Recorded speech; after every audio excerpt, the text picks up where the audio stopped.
Pretty much everyone agrees that the convenience of having one USB-C power adapter for all of your devices is a good thing. But what about the years worth of gadgets we've accumulated that don't support USB-C? There's a solution for that.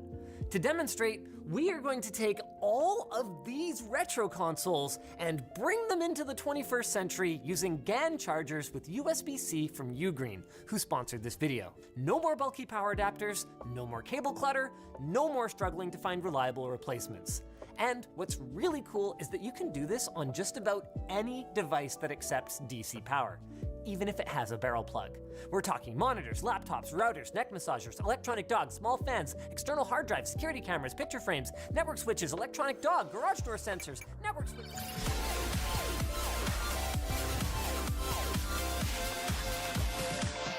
USB-C is understandably confusing. There are multiple standards for data, multiple standards for power, cross-compatibility that works, except when it doesn't, except when it does, but unofficially. And we endure this because ultimately it's still a lot better than the alternative.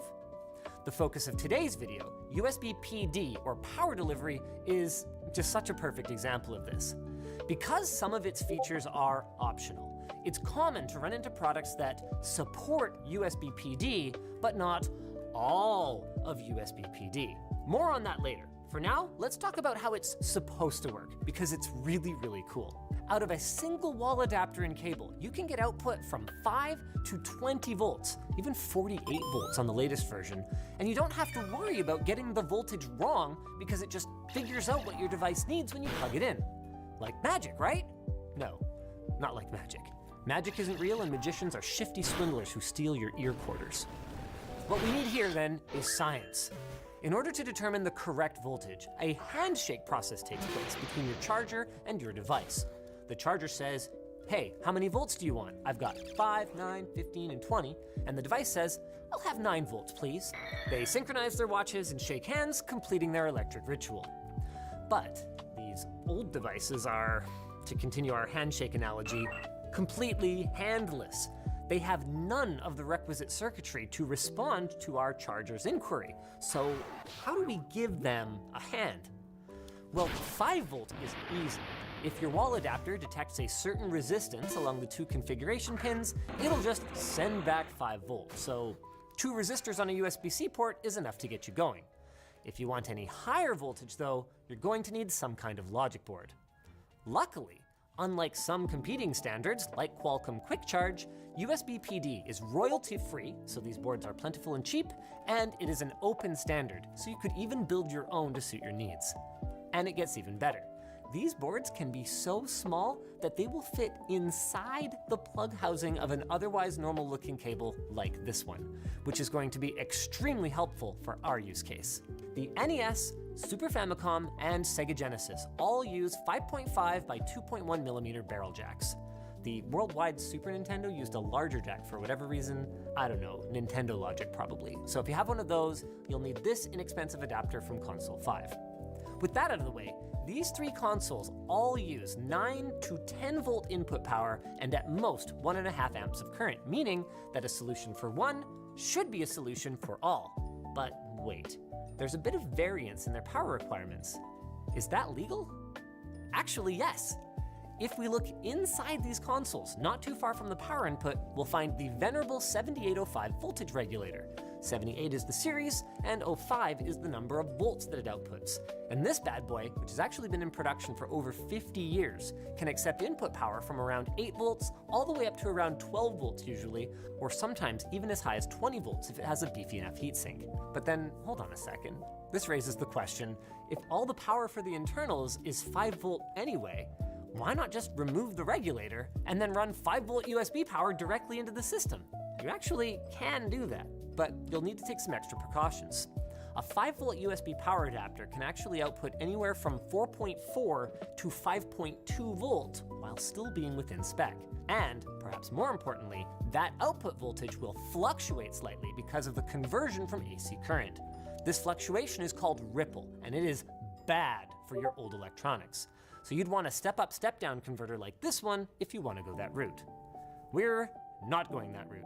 We're going to take a walk down Easy Street with one of those cables I showed you before.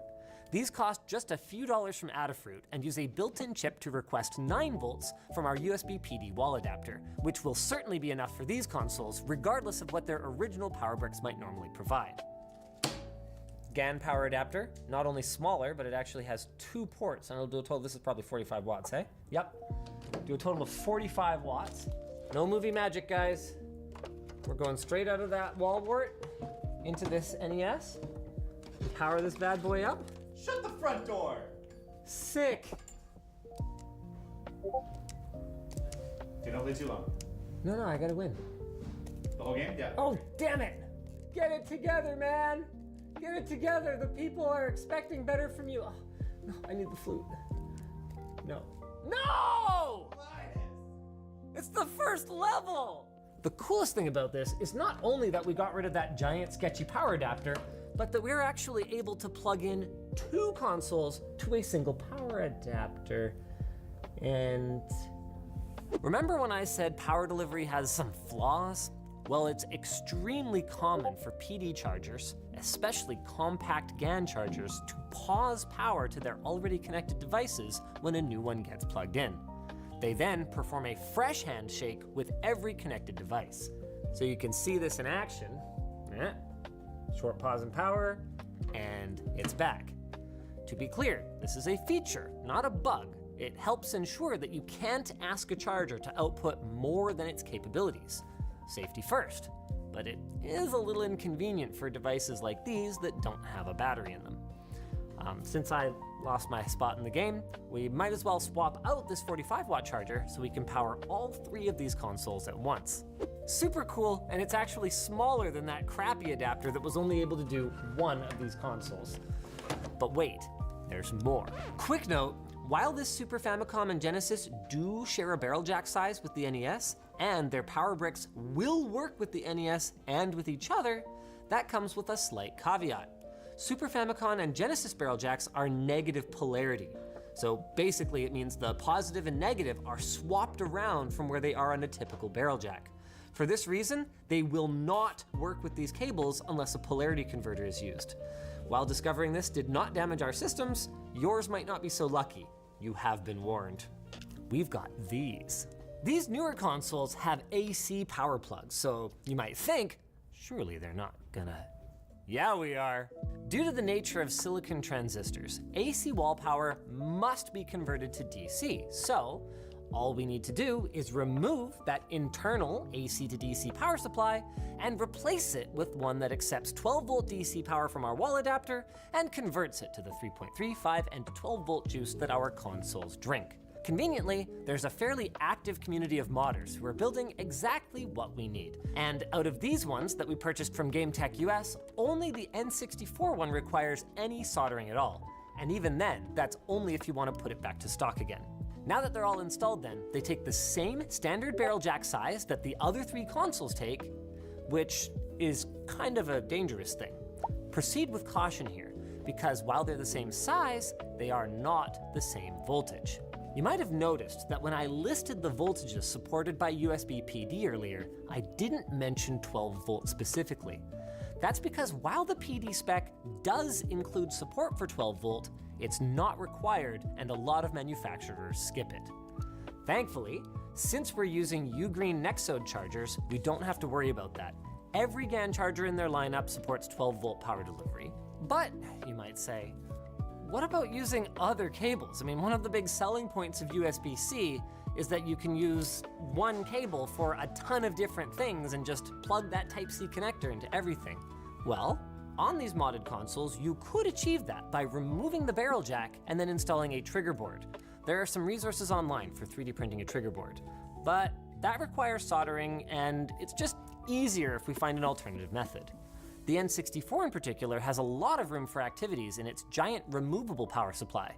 So this is a panel mount USB-C port. Just plug a cable into one end, plug in a cable to the other end, and it's done. You just have to drill some holes, tape up, or shrink wrap the metal parts to keep them from shorting when it's jostled, and install. And now, everything is running off of USB-C. Actually, no, this isn't everything. This is just the stuff that's here. This isn't enough. We need everything running off of USB-C. Monitors typically use anywhere from 12 to 20 volt power. Boom, USB-C. Network switch, done. This thing, USB-C. Okay, everything is Type-C now. So why don't I feel complete? Probably because I haven't told you this message from our sponsor. Ugreen provided all of the power adapters and sponsored this video, and they've got huge Black Friday discounts that you guys are gonna wanna check out down below. If you're not convinced yet, and you wanna see even more reasons why you should Type-C-ify everything, check out that time we made James manually plug USB cables in over and over again to test their durability. USB-C ended up being really awesome.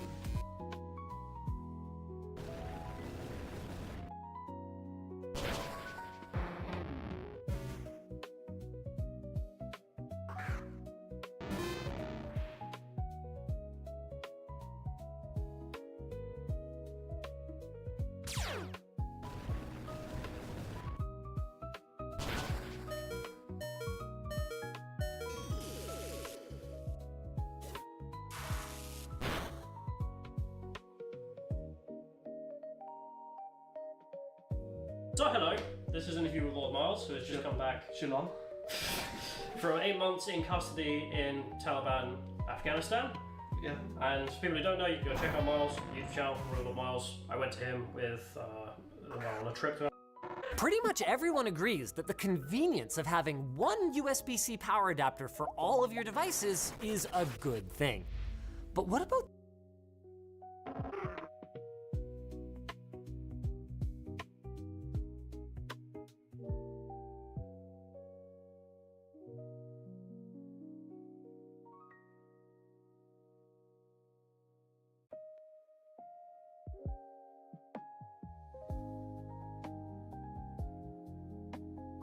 If you ever found yourself in a situation where you need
Conference 2025 with a 45-minute talk in front of thousands of architects. But instead of talking about buildings, I chose to talk about people. Human needs, human interests, and our fundamental conditions, and how these human elements can make even the driest topic, like embodied carbon, feel urgent and compelling. I think one of the biggest challenges in our industry is that a lot of people don't fully understand the true value of architects, because architecture is just so broad and multifaceted, and it's really hard to wrap your head around it if you didn't spend 4 to 6 years learning about it. A lot of times, we actually end up developing our own language around it, and we end up closing ourselves in even more. But I have found over the last couple of years that if we can connect with a wider audience on a more human level, we can open the door for them to see architecture not just as buildings, but as ideas and systems that can have a really intimate impact on us, and maybe even give people a new way of seeing the world. Last month, I had the incredible honor of closing out the AIA Conference 2025 with a 45-minute talk in front of thousands of architects. But instead of talking about buildings, I chose to talk about people. Human needs, human interests, and our fundamental conditions, and how these human elements can make even the driest topic, like embodied carbon, feel urgent and compelling. I think one of the biggest challenges in our industry is that a lot of people don't fully understand the true value of architects, because architecture is just so broad and multifaceted, and it's really hard to wrap your head around it if you didn't spend 4 to 6 years learning about it. A lot of times, we actually end up developing our own language around it, and we end up closing ourselves in even more. But I have found over the last couple of years that if we can connect with a wider audience on a more human level, we can open the door for them to see architecture not just as buildings, but as ideas and systems that can have a really intimate impact on us, and maybe even give people a new way of seeing the world. Last month, I had the incredible honor of closing out the AIA Conference 2025 with a 45-minute talk in front of thousands of architects. But instead of talking about buildings, I chose to talk about people.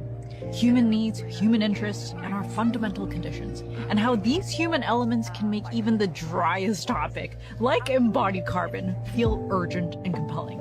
I think one of the biggest challenges in our industry is that a lot of people don't fully understand the true value of architects, because architecture is just so broad and multifaceted, and it's really hard to wrap your head around it if you didn't spend 4 to 6 years learning about it. A lot of times, we actually end up developing our own language around it, and we end up closing ourselves in even more. But I have found over the last couple of years that if we can connect with a wider audience on a more human level, we can open the door for them to see architecture not just as buildings, but as ideas and systems that can have a really intimate impact on us, and maybe even give people a new way of seeing the world. Last month, I had the incredible honor of closing out the AIA Conference 2025 with a 45-minute talk in front of thousands of architects. But instead of talking about buildings, I chose to talk about people. Human needs, human interests, and our fundamental conditions, and how these human elements can make even the driest topic, like embodied carbon, feel urgent and compelling. I think one of the biggest challenges in our industry is that a lot of people don't fully understand the true value of architects, because architecture is just so broad and multifaceted, and it's really hard to wrap your head around it if you didn't spend 4 to 6 years learning about it.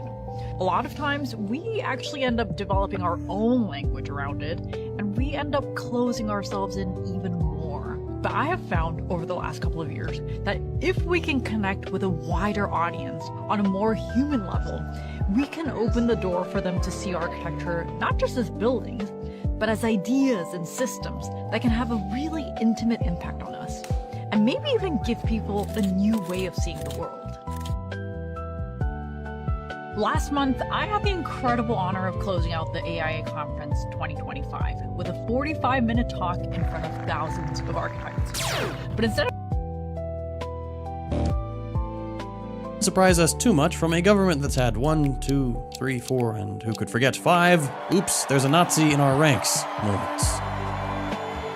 And now that these same government channels have also become vehicles for outright denial of reality, it seems like all this isn't really a Nazi problem.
So I'm in Finland, and the reason why is because I once ran into an English guy who'd moved to Finland, got himself a Finnish wife, had Finnish kids, and the only thing I knew about Finland is that it was the happiest place on earth.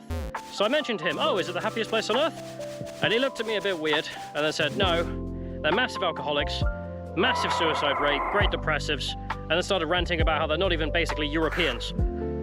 So I thought I'd come and find out.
History begins for the Finnic peoples around 1,000 years BC, in which they would have first arrived in Finland.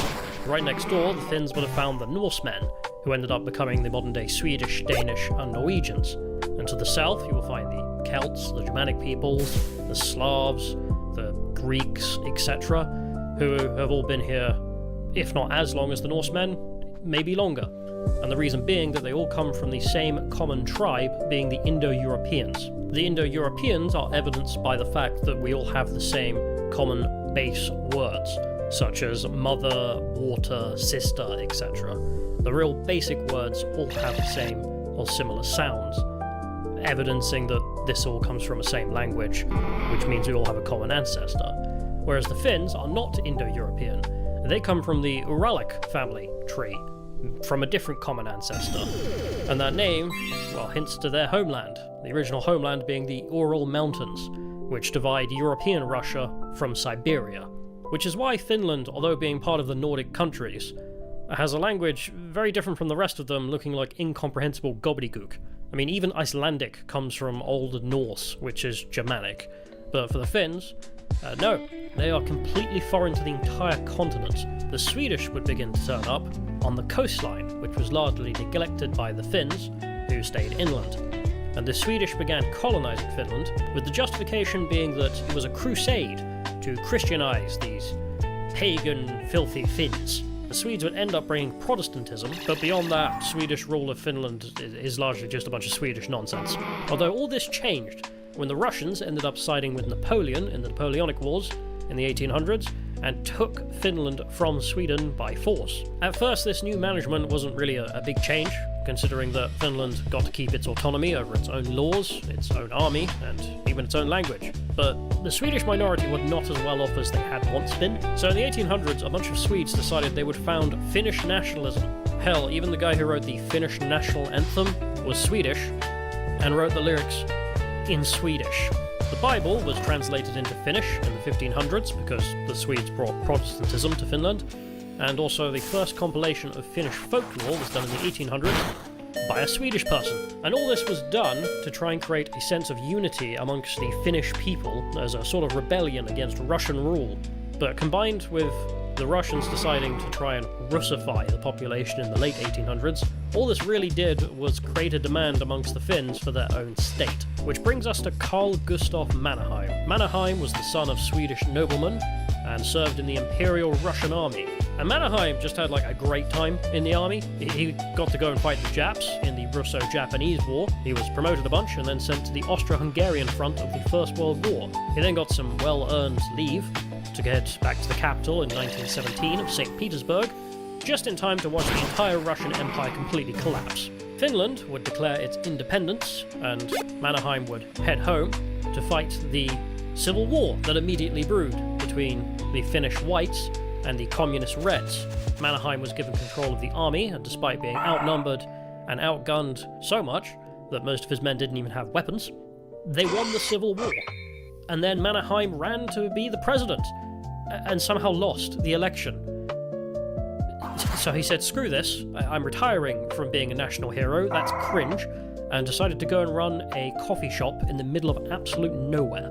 In the meantime, Finnish politics got a bit wacky. There was a movement started called the Lapua movement, who were incredibly anti-communist, and decided that they would solve the communist problem. Well, with beatings, kidnaps, just whatever they really wanted. I mean, the symbol of this movement is a grug man with a club riding a bear. It's not exactly a complicated movement. In fact, they used to take communists, kidnap them, and dump them on the Finnish-Soviet border to tell them to go back to where they belong.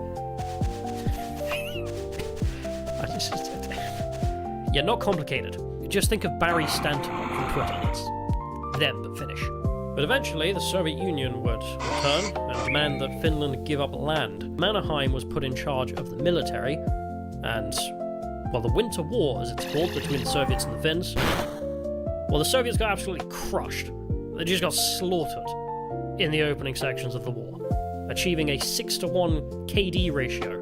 But the problem was that the Finns couldn't replace their losses, and the Soviets could always replace their losses. So the Finns had to give up and cede land. And a lot of people were not happy about this result. In fact, a huge amount of Finnish intellectuals had always had this dream for years now of creating a greater Finland that also included the Grug Bear Riding Club from earlier, and they wanted to go all the way back to their ancestral homelands and unite all Uralic peoples under the same state in what they called Greater Finland. And there are some people who took this meme a bit too far and wanted to go all the way back to the homeland of the Ural Mountains, which, may seem like a meme, but if I've learned anything about nationalism, it's that it's all a meme until it's a dream.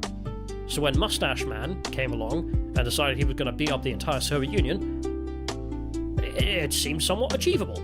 So Finland joined the Germans in the Second World War, and they decided not to call it the Second World War, but for them it was called the Continuation War, because they were going to get that territory back they had lost in the Winter War. Most of you may know, Mustache Man was not going to win that war, and as soon as the Finns realised that they were going to be on the losing side, they thought they should get themselves out of it. So managed to negotiate a peace with the Soviet Union. This just left one problem, which is that there were a load of German units still in Finland who now needed to be expelled.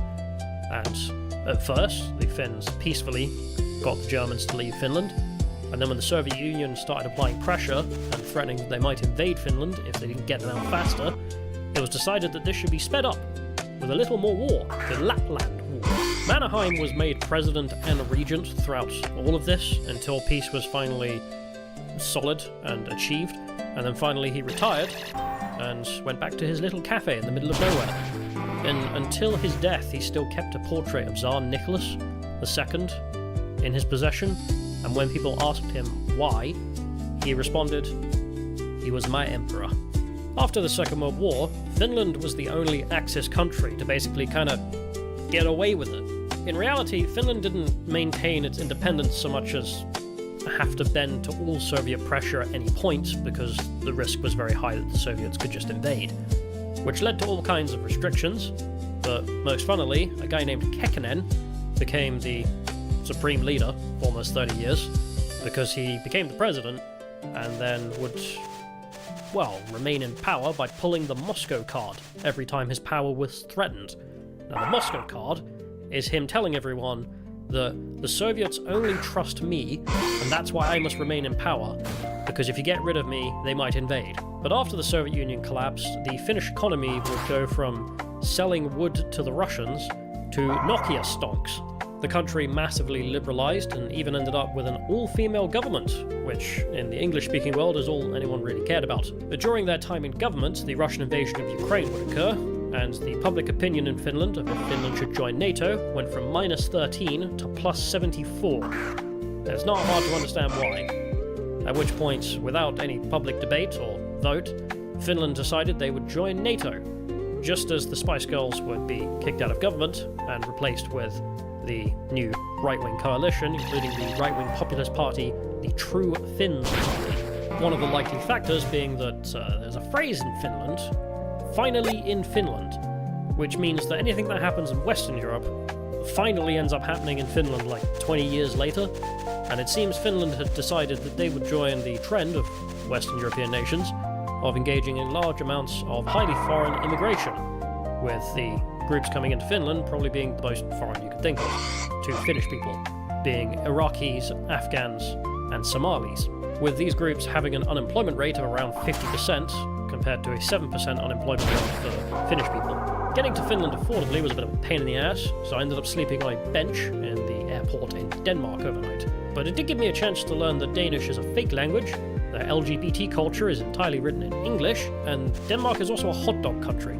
Arriving in Helsinki certainly gives off the appearance of a highly civilized country. You won't find trash everywhere. There's a train straight from the airport to the city centre for only €4, and there's certainly a high-trust society, because as you get off the train, there are no ticket barriers to stop you from just looking out. I mean, hell, people even just leave bikes lying around in this city. But being part of the modern Western world, you will be buying that train ticket from a trans black and brown pride flag machine, and arriving in the central train station, there is a massive Ukrainian flag over the train station. Now, in the Anglosphere, support for Ukraine is considered by many to be somewhat of a fad, considering the lack of connections between Ukraine and the English-speaking world, or national interests. But for Finland, being an Eastern European country, it's not hard to understand why they might be far more supportive of Ukraine, and it being a much more serious issue there, especially given the history with the Soviet Union. So you will find pro-Ukrainian stuff all over the country, even in remote villages. And it's not just the history and the fear of having Russia as a neighbour that causes this. Even to this day, it seems that the Finnish opinion of Russians in general is still incredibly hostile. Now, it does seem to be true that the further north in the country you go, the less people give a crap about this. But down in the south, I decided to start jotting down various opinions I heard in a little travelling notebook, with some of the best being, once a Russian, always a Russian, even if you cook him in butter. I was also told a story about a Finnish child who was told, if you had one wish in the world, what would it be? To which the child responded, that all the Russians would die. That's how it is. But it's kind of funny for me, because being to Russia, I mean, Russians seem to barely ever think about Finland, never mind the Finnish people. It very much reminds me of the English relationship with Scotland and Scottish nationalism, because there are some real hardcore Scottish nationalists who have like an immeasurable hatred of the English, and then you go speak to the English and they kind of forget Scotland even exists. Central Station in Helsinki was built in the early 1900s in a unique Finnish style, with statues adorning the outside and a beautiful interior. These days housing Starbucks, but also a Finnish brand called Hesburger. It does have its own grand dining hall, but it was closed. So I headed down to a fancy old world cafe to meet up with a subscriber, but arrived to find it closed. So after sitting around and train spotting some double-decker trains, I headed into Helsinki, walking into the national cult, Moomin. Moomin is a Finnish cartoon series that, being a success, gained a godlike status these days, which means that you will find Moomin merchandise throughout every part of the country and random gas stations. So I wandered into the main park, which features a statue of the Swedish guy who came up with the Finnish national anthem, along with a statue of the Maiden of Finland, holding a copy of the lyrics written in Swedish. Everyone online recommends this park, which is probably the reason that today it looks nothing like the old photos, and instead is just packed with foreign tourists. In fact, like most modern European cities, it also seems to be the case that a significant amount of the population are also foreigners, with the first people I ran into and had a conversation with being from Somalia, the Congo, and then the other people I ran into who would strike up a conversation on the random were foreign people pretending to be homeless so they could beg for money. The Finns are not so eager to chat. In fact, when you get off the plane, the first thing you are greeted with is the Finnish Nightmare cartoon series, which is essentially a series of cartoons explaining that a Finnish person's nightmare is having to interact with other human beings at any point in their life. So Finns like to keep their distance, and are quite mysterious as a result. So I decided to head into the #1 tourist area of the city, being an old market which is truly beautiful to look at, but daylight robbery in its prices, with 10 euros for a tiny pancake, 16 euros for a reindeer kebab, and 8 euros for a spring roll. But they do sell surströmming, which is fermented herring in a can. Now there's an urban myth that the Finns, or at least some Finnish fishermen, were out catching fish and then it rotted before they could get to the Swedish port to sell it. So they sold it to the Swedes as, oh, it's a delicacy.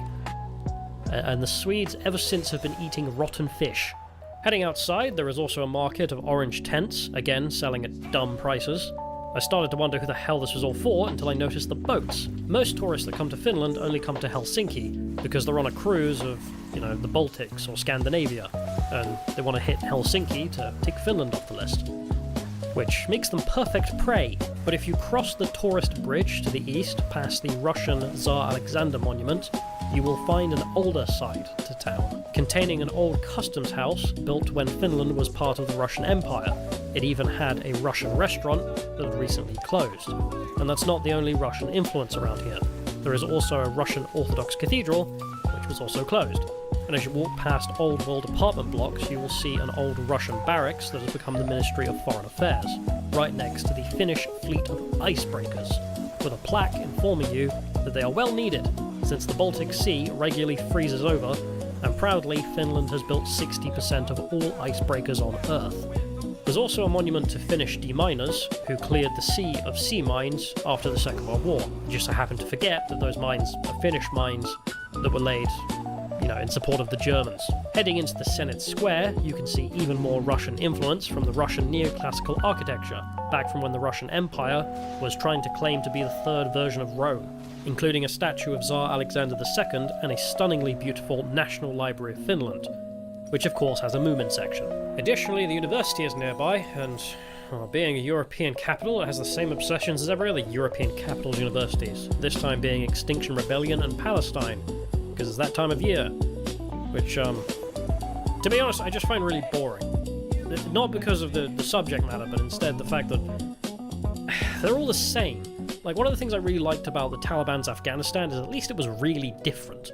They had a really different way of looking at the world. Whereas every European capital might as well be in the same country, considering they all have the same worldview. So I decided to meet up with a local man, this time being Ed Dutton. Hello, my name's Ed Dutton. I'm an academic. I research evolutionary psychology, and I live in northern Finland. I've lived for 19 years, and I have a YouTube channel called The Jolly Heretic, where I look at science and various other interesting things. And I ran into Callum, and he said that Finns are the happiest people in Europe. And I said, well, no, I mean, the suicide rate is very high. That's not really a good measure of happiness. Why don't you come and see the real Finland? Ed is a very eccentric academic. I utterly reject all forms of political violence. As a result, I thought he'd be a jolly good fun guy to hang around with. So I hunted down a place in the city that served Finnish food, which was rye bread and small fried fish, which was very tasty. And on the way home, I decided to get myself a snack, and discovered that Finland also is a hot dog country. 1939 left, chaps. What floor is it? Floor number 5. Floor 5. Bye-bye. Bye. Wait, I need to get up. Fuck.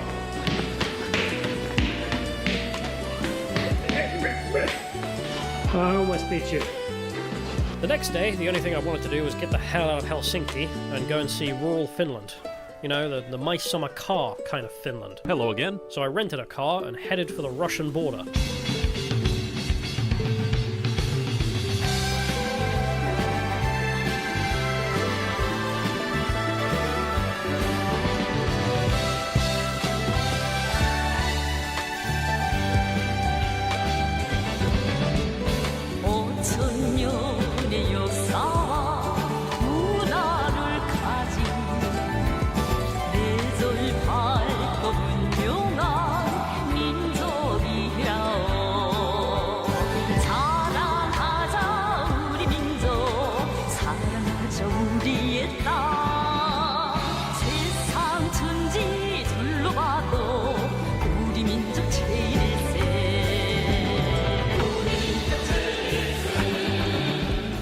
Apparently most Finns also think Helsinki is basically the Brighton of Finland, so it's like that. So we're now getting out, we're going to go see the actual Finland, which will be good. I've never been a fan of Helsinki, and I regard it as an extremely decadent and unpleasant place. And if you're ever on a cruise or whatever, there's this idea, oh, let's pay a bit extra to go and get off at Helsinki and look around. Don't. There is no reason to do so. It's very much a matter of no one's determined as hell. It's a hellish place. Last night we had to pay €3.50 to place our bags in the coat rack of a restaurant, which they didn't tell us. They suddenly declared that was the case. We got chased? Yeah, we got chased by a woman because we dared to film in a karaoke bar. We took chased out the road saying, "Excuse me, sir, you must delete this footage." And also, I'm going to go to a country, I'm going to go to the capital, tick that off the list. Don't do that in Finland. Helsinki wasn't even the capital till relatively recently anyway, till about 1809 or something. Before that it was Turku, where we're going later. And B, just, no, there's no B, but just don't.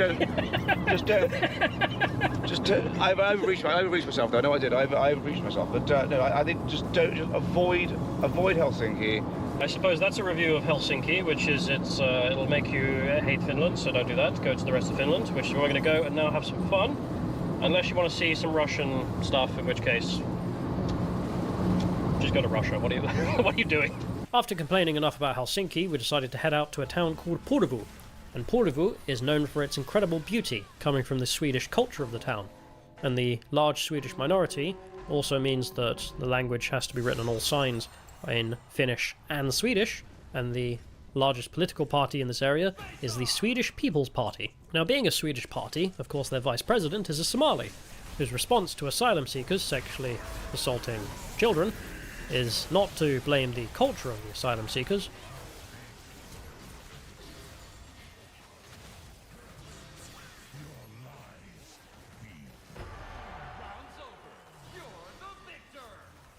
After complaining enough about Helsinki, we decided to head out to a town called Porvoo.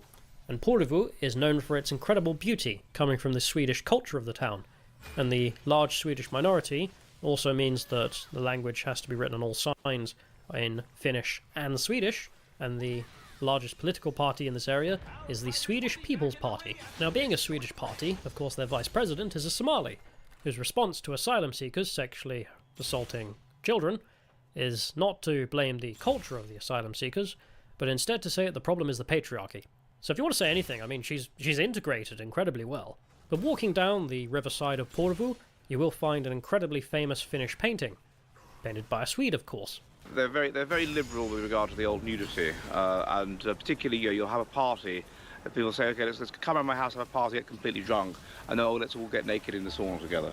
And that's just a normal evening. That's a normal Friday evening or Saturday evening in Finland. And that's sometimes mixed sex as well. It's rare. I mean, among younger people, perhaps, to be a bit edgy, if they might do that. But certainly you do get in swimming pools or whatever, you'll have a steam sauna, and that will be mixed sex. And you can obviously see each other, but it's a bit steamy.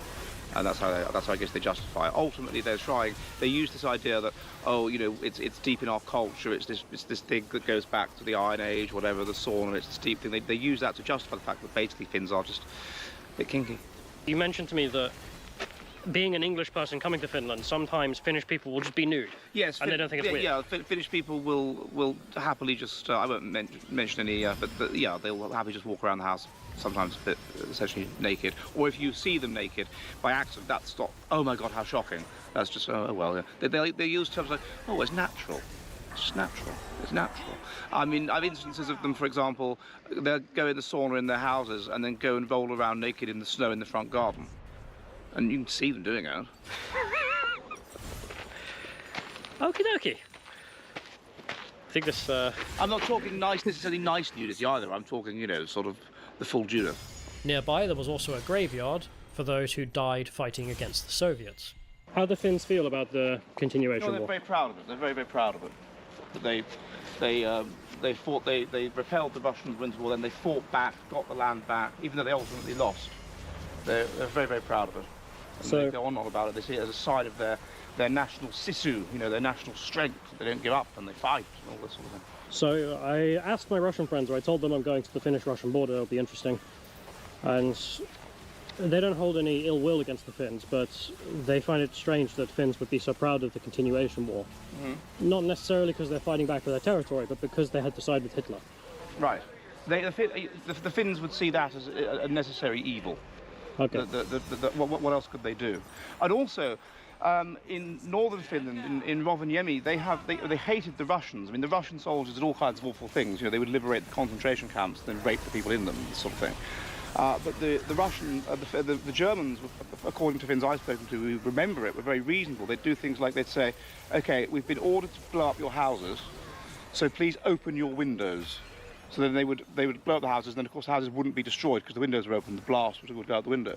We're going to blow up your houses, so please remove all your property from the house so we can blow up your house. And so they didn't want to do this, but they were obeying orders and they had to. So they'd do everything they could to make sure the Finns didn't have a difficult time. So they're in Rovaniemi, in particular, in the north, in that they remember very fondly for that reason. So obviously that's very different to how the Germans treated everyone else. Is that because the Finns fought with them, so there was a sense of brotherhood or something? Possibly. I mean, they didn't regard the Finns as white people. The Nazis regarded the Finn and Swedes as white people, and the Finns as sort of... the Norwegians and Swedes as whites. The Norwegians and Swedes as whites, but the Swedish-speaking Finns as whites. But the Finns as a kind of Mongolian-type people. And my father told me that's what he was taught at school. That's what we are. But they treated... The memory is that the Germans did everything to try and not make it as bad as it could be, whereas the Russians were just appalling evil. And there was that time that this old man said on Finnish TV, he was asked, was there anything good about the continuation war? And was there anything good about it, anything fun? He goes, yes, we once went sledging on a dead Russian. Finnish graveyards are also a great place to get a reminder that the Finnish relationship with the swastika is not exactly the same as the British one. In Finland, you'll see the graves proudly adorned with swastikas.